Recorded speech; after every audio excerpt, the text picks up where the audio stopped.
Denmark is honoring its most famous writer, Hans Christian Andersen, with a revamped museum that aims to immerse visitors in the fantasy worlds he created. Visitors have expressed delight with the new museum, which reopened in the summer and saw renovation work completed this month before it was shut as part of Denmark's efforts to fight a COVID resurgence.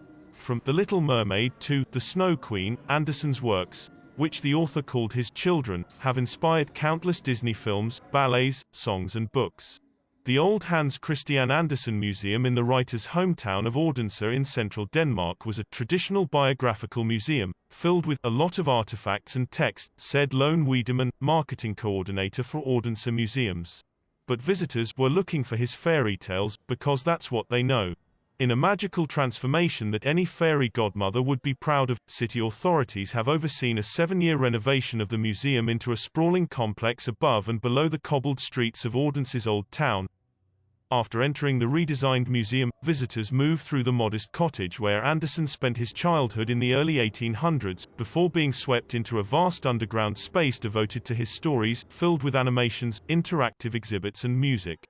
The museum takes you to a complete other world, said Ara Halici, a tourist from the Netherlands who made the trip to Odense especially for the museum.